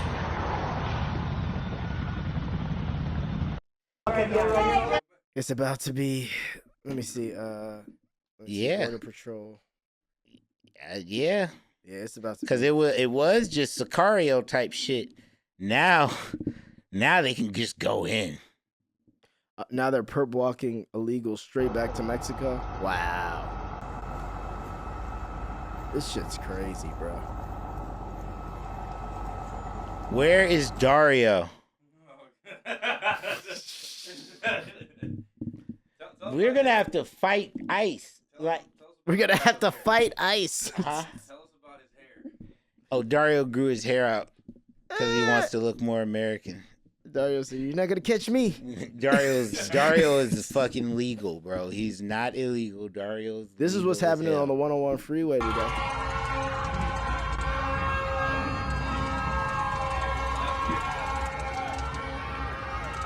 One of them went. No. It's kind of crazy because y'all did this. You voted for it. But I also wonder why. Well, I guess because California is safe. Because I'd be thinking like, man, I wouldn't be out there. That's how you safe. That's how you get caught. How safe is this federal? Yeah, no, I agree. But it's like the politicians here are going to fight back, so it's not as. But he made them turn the water on in L.A. Oh yeah. But see, these are the things that I'm talking about. Yeah, he ran. There's a whole. They made. Damn. Okay, very quickly. Let's talk about that in a second. United Airlines plane caught on fire during takeoff in Houston. Come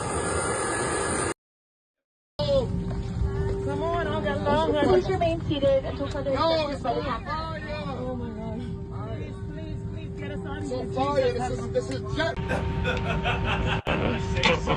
Yeah.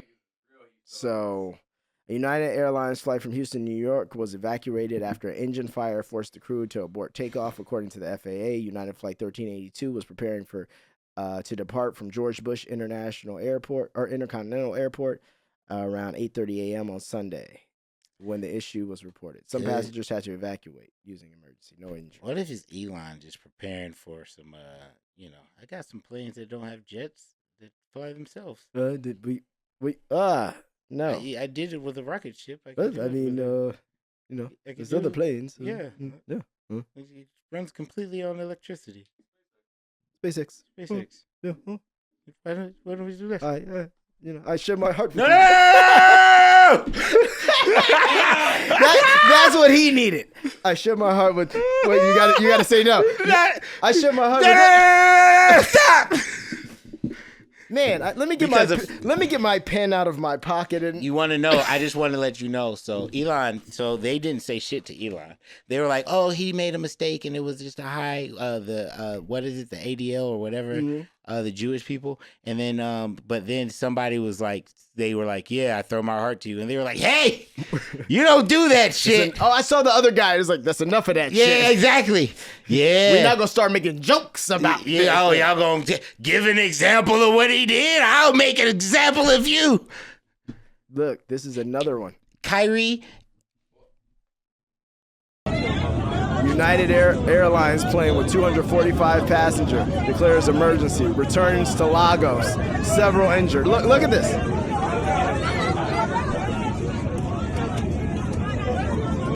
Shit all over the ground. Nah, stop it. Turn it off. I don't want to see it anymore.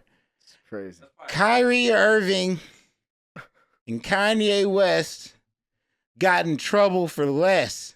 He did a whole Nazi salute, and all Kyrie said was, "This is a funny video." Yeah, but also, I mean, once again, it's not like we're gonna sit here and ignore the.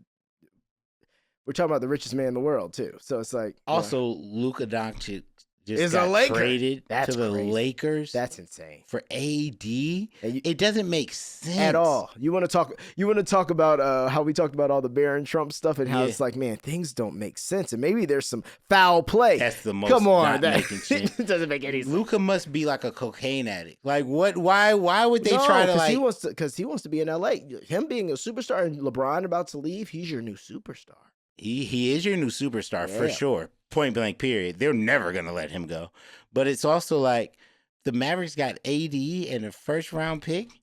And like they didn't even, I would have at least took the white boy too. Like I would have took Austin Reeves and AD. But they just took AD. Yeah, Austin Reeves would have been a really good take. But also the Mavericks has a really good team now too. Like with but AD, Luka and LeBron. Yeah, but they got AD. Who else they got?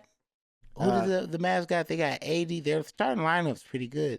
It's Kyrie, AD. All right, so let me see. Man, people, who did they get? None of the Lakers matter that they got. Oh, damn. Just their starting five. What was? Just the starting five? Yeah. The Mavs starting five is Kyrie Irving, Klay Thompson, PJ Washington, Anthony Davis, and Daniel Gafford. That's a great team. Like, if Klay actually turns up, which he's super capable of, he's amazing. Then you have fucking Kyrie, you have AD, so now you have your big, and then you have, bro, that's a solid team. There we go. This is what I was looking for. Yeah. Kyrie Irving, Klay Thompson. Quentin Grimes, Anthony Davis, Daniel. Mavs look like a more even team, well-rounded team. Well, it's just because I don't know the last two niggas on the Lakers. I don't know these niggas. Jackson Hayes and Dorian Finney-Smith. I'm sure my friends do, but yeah, man. I don't know, man. It's gonna be something else. But I do like Austin Reeves. He's pretty good. If our country makes it. I just want to make it to Grand Theft Auto 6, man. Like, it's really not many things. Like, I saw Endgame. You know, I saw Infinity War. That happened. I made it to Colombia. I went back. Like, I just need You Grand gotta Theft see this. Auto Yeah, no. 6. You have to see this get to 1 million subscribers. That's one of those things now. That's the one thing of those now. things. That's the goal. Huh? Can't go until that happens. This man got to 11,000 so fast. He was like, "I can do it." Yeah, it's like it's possible. He was like, "It took so long to get to 10. Now I'm at 11." That happened way quicker than I'm. Thank you. Please like and subscribe. This is way too late in the episode to be saying this. Please like and subscribe. Like and subscribe, like guys. And subscribe. Like and subscribe. Like and subscribe. And throw a comment down in the chat. Yeah, and throw a comment and be like, hey, y'all are talking some bullshit, or hey, I love what you're doing, or hey, hey. Why his voice sound like that? Yeah, say some shit about Lemicah. There's plenty to comment on. Well, all right. I'm losing weight. He is losing weight. Yeah, I gained like 10 pounds. See, and now I'm losing faith. Hey, if they say you gaining weight, tell them you getting paid. Remember who said that? Rick Ross. Then that nigga Ozempic out the game. Yeah, he's Ozempic out the game. I'm about to make you feel bad real quick. So I was 229. I was 229 pounds when I got back, like the day I got back from Thailand. Okay. When I went to the gym, 229 pounds. Oh no. Okay, never mind. Yeah, Yeah. I know where this is going. Don't do that. I grieved. Yes. For I worked out a bit, but like I was fucked. Like I was moving around too much. So like, and I was just eating. I gained 10 pounds. So I scaled myself today from the 229, and it was 246, and I was like, oh my God. And then I took all my clothes off and then got on the scale, and I was just 239. So I only gained 10 pounds. So I'm just gonna forewarn anybody out there: when you start playing the games with the clothes, you need to get back to where you were, because those are games you shouldn't have to play. I ain't taking my shoes off. That'd be the Yeah, I know, but you're getting back on it. Understandable. I got too many new clothes. I can't start fitting tight. I can't go back there. And so where's SBI going with all these plane crashes and all this stuff? Where we go? Are we staying local? See, here's the thing. We're supposed to go out. Should I say where we're supposed to go? No. We got options. We have options of where we're going to take this show on the road. But right now, I want to say the one place that we are going to go, well, kind of have to tell. But, there was a terrorist attack there, too.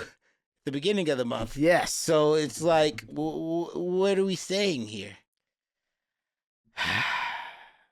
So you want to go to Mardi Gras or you want to go to Carnival?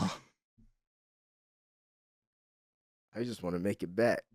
Whichever one we go to. It's the planes, bro. I'm more worried about the planes more so than when I get there. I don't know if I even really want to go nowhere now, because that's the planes. Something has to be done about these planes. You said something must be done about these planes. Yeah, no, it's just wrong. My thing is, it's just like we've been talking about planes for the past year. Like this isn't new. Like we've talked about a couple reports, and then I've been on a lot of planes, and it's been a very shaky. I've experienced some drops. Back from Japan, my shit dropped, nigga. So we've been like concerned, and it's like things keep happening. Yeah. So there's no more concern. We know that something's up with the planes. Also, I mean, you got to factor in. I'm sure a lot of these planes are getting old. And they don't be updating these bitches like they should. So now you want to go back down that rabbit hole of Boeing killing everybody that be like, hey, these planes is kind of old, and and they end up dead. Well, think of they wake up dead. So wait, so I need a new iPhone. I need a new iPhone every year, but I don't need a new plane every 5 years. Huh? Excuse me? Passenger planes that hold people that are shaking. Like that shouldn't. The engine caught on fire. Planes don't.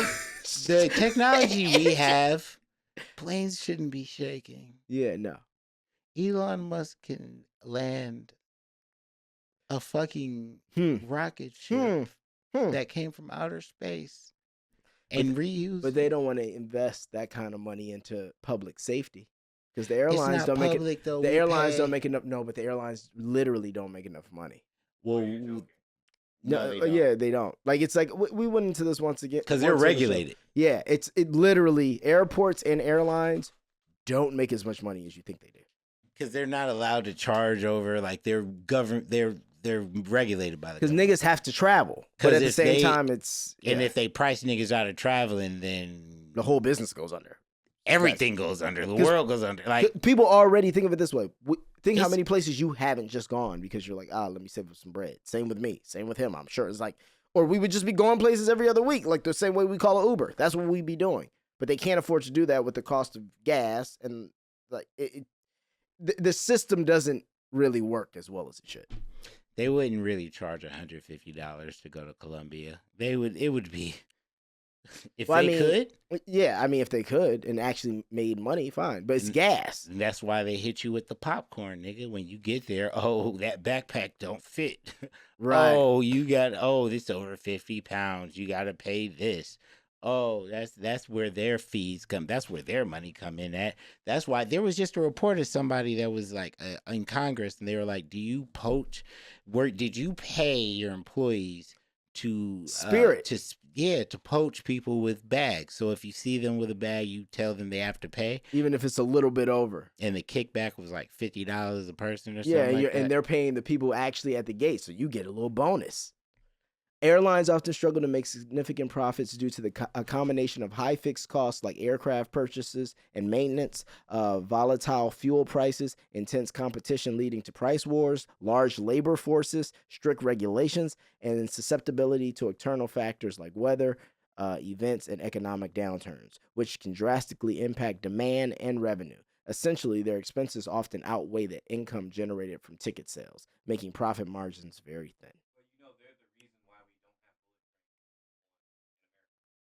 They're the reason we don't have bullet trains. Well, that makes sense. I mean, but now that all this shit is happening, I'm sure they're gonna start. The train tracks are fucked. Yeah, right. We would have to build. Oh, and were we building a bullet train here? Our train tracks are fucked. No, a bullet train runs on completely different tracks. Oh no, I'm talking about our current train system. We made that shit for the Transcontinental Railroad back in the fucking. Yeah, it's fucked, and they haven't updated it. But there's the route that the fire took all the way to California. Did you see that? They're trying to build the bullet train. Yeah, that's what I was. But we've spent almost like, how much have we spent on this shit? It currently estimated to be about $130 billion in fire damage in Los Angeles. The budget for the train between Bakersfield to Merced is $130 billion. $130 billion to rebuild all of Malibu, the Palisades, Santa Monica, all that. Or a 150-mile stretch of desert train going nowhere that none of us will ever ride. California high-speed rail line, 9 years, $11 billion, 1,600 feet. So I guess the shit really hasn't. They're supposed to build it, but the shit really hasn't. Well, no, people would ride it, but California has been building one, but it's like the shit is. It's like most things here. They've spent $11 billion or whatever, but. Where is the figures? Brighton West, $2.5 billion raised to Vegas. It's raising 2.5 to now Vegas to LA. That's a good bullet train. That makes sense. That makes perfect sense. That makes perfect sense. They need to do a Vegas to LA, a New York to LA, Vegas to LA, and New York to LA. I don't know where else. Okay. To host the Summer Olympics in 2028.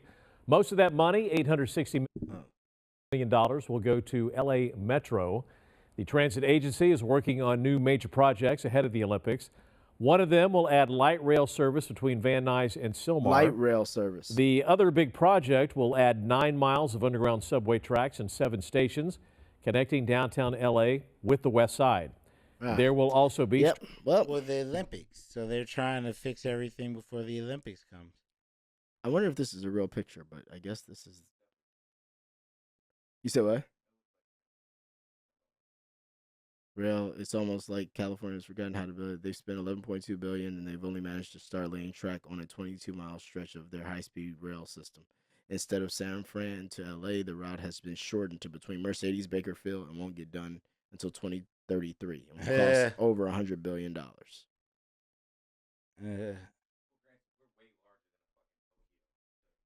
Oh yeah, but it's still just a fact of like, what are we doing?